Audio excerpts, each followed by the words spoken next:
You're Sperp back with another video, and finally the live action One Piece series is out on Netflix right now. This is one of my highly anticipated shows to drop this year, and with live action adaptations of anime, there hasn't been really good ones. A lot of people were thinking that this was going to be shit, but man, after watching this 8 episodes later, I gotta say that Netflix might have something here with this live adaptation with One Piece. And One Piece is probably the most difficult thing to adapt into live action because of its wackiness and because of its goofy nature with its characters. It's very bizarre. It's one of the best animes or long-running mangas ever. You know what I'm saying? And it definitely gets a lot of hate because people will say, oh, it's too long, or I don't know about pirates or this and that, and make any type of excuse. But man, I think that they did something very, very unique with this adaptation that I think will kind of open the doors, because I said, we will get bad adaptations here and there. It's only going to take one. It only takes one for the rest to kind of fall in line. Not to say that we won't get bad adaptations, but people will look at this and be like, okay, this is how you adapt a anime into live action. So the series kicks off like, the anime would kick off, where you see the execution of Goldie Rogers. And you see everybody kind of watching, and him making this declaration that you go find my treasure. And you see little glimpses. They're going to go back to the scene because there's a lot of characters in this crowd that you see later. Like, there's this dude with a green cloak, whatever the fuck, that's Dragon. We see a young Shanks in the crowd as well. And the blood and gore, I was like, yes, that was a nice little touch to this, because this shit gets really violent. You literally have Zoro in this. He's fighting somebody, number 7, cuts him in half, and you literally see it. Like, you see the blood and guts and stuff like that. It's brilliant. I love the attention to detail. But man, if one thing were to kind of fall apart, but didn't, thank God, is the casting of the Straw Hats. You have to get the Straw Hats right, because that's the big, draw to this show, is the Straw Hats and Luffy and his whole entire crew. And man, did they cast perfectly. I have no gripes or anything. I even like this version of Usopp more than the anime counterpart. I think for the main actor that's playing Luffy, he has that's a big kind of shoes to fill as far as Luffy and capturing it. And I know a lot of people were kind of like 50-50 when they saw the trailer, that he has like an accent.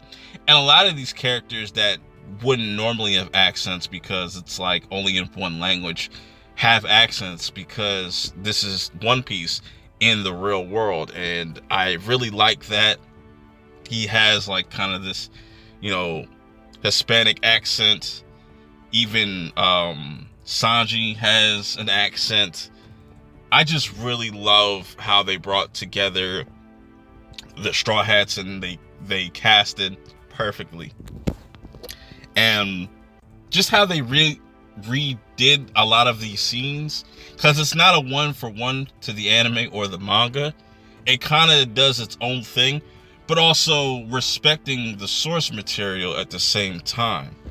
Like everything with Zoro and how Nami came together, that was completely changed for the live action adaptation. The choreography was very clean and better than I thought it was going to end up being, especially with Zoro. He was probably the best with just the way he was just maneuvering the swords, doing his different sword styles and stuff like that. Sanji was really dope.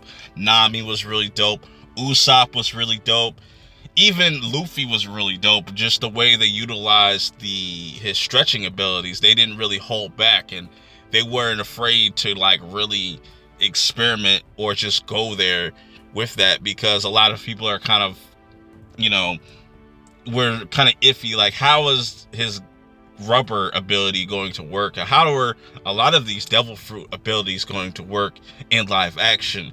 And I think they did a really fucking good job with that, in displaying everybody's powers, their feats, their weaknesses, their strengths. But now let's shift things over to some of the other characters, like Shanks. Shanks was really dope.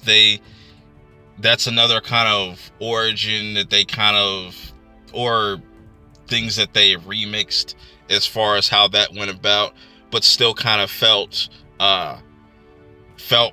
real. It just felt like One Piece. And we see a lot more Garp in this, because usually Garp doesn't come around to like 100 episodes in. You know what I'm saying? They really utilized Garp in this first season. Mihawk was really dope. Buggy was fucking fantastic. And if they get to Marineford, bro, if they get to Marineford, it's going to be dope. And also them utilizing Kobe even more, because like Kobe and Luffy don't see each other for like a while, you know what I'm saying, in the anime, and he's damn near almost every episode.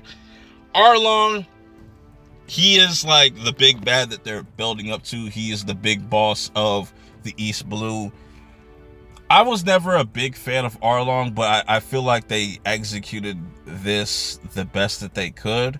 You know, the fight scenes between him and Luffy were really dope. I was just like, man, I was not expecting them to really pull that off. You know, the fight between Mihawk and Zoro was probably my favorite. I really like everything they did with Nami's character. You know what I'm saying? It's explaining her backstory and her connections to Arlong, and the disconnect she had with her sister. And her sister's black. They made her black in this, so you know that's a thing. I have no issues with that. You know what I'm saying? And Sanji with Zeph. Even though I will say one negative is I wish we would have saw Zeph throwing hands, but I'm glad that they did the whole Sanji backstory of them being stranded on this rock for like what 70 plus days or something like that, with barely any food, and what they did with Usopp's, because like that Syrup Village was probably like the weakest arc in East Blue, but they did a good job of just kind of like just giving you the bullet points. Even though I wish they would have shown what's his name, Django, because I would want to see him moonwalking and stuff like that. But there has to be some sacrifices. Another sacrifice is not a lot of Don Creed. You know what I'm saying? Don Creed is pretty much like he's axed out of this. Even though I think they could have just made Don Creed the main villain of this and then did Arlong, but you know, I still think it worked. With them cramming 40 plus something episodes from East Blue into 8 episodes, I think they did a pretty good job. The one thing also is just the build-up. You know, if I'm comparing the anime to live action, is the build-up, and that's why I really like the anime. You get to spend a lot of time with these characters where things really happen very fast in this adaptation, which might not be an issue for somebody that's new coming in, you know what I'm saying, because a lot of people complain about One Piece dragging too long and the pacing gonna being off with the anime, and that's why they read the manga. But that's one thing I hope that they fix with season 2. Give us 10 episodes at least. I think 10 episodes would be perfect for the show, for each season, to kind of really flesh out a lot of these characters and some of the plot points. There's a lot of remixes, like, you know what I'm saying, Don Creed doesn't have that whole conversation with Zeph. It's Garp. That's another wasted opportunity that I feel like they could have had Garp fight Zeph for a little bit. But they kind of made up for it with Garp fighting Luffy, which that was something new that I didn't really expect. And yeah, man, I just really enjoyed this first season. It was much better than I thought it was going to end up being.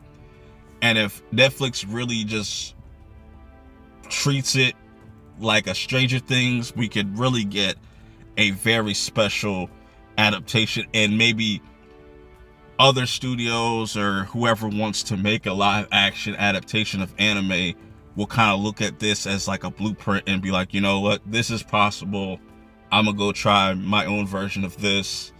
You know what I'm saying? They even have the original soundtrack in here mixed with some original music, which was really dope.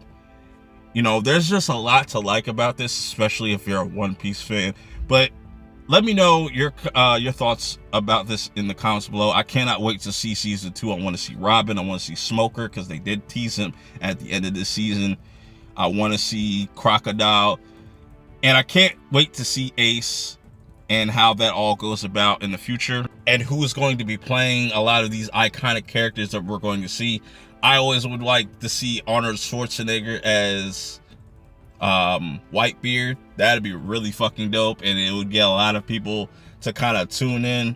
Who are they gonna get to play Blackbeard? When is Blackbeard gonna pop up? You know what I'm saying? So yeah, let me know your thoughts of this first season in the comments below. Till next time, I will see y'all in the next one. Peace.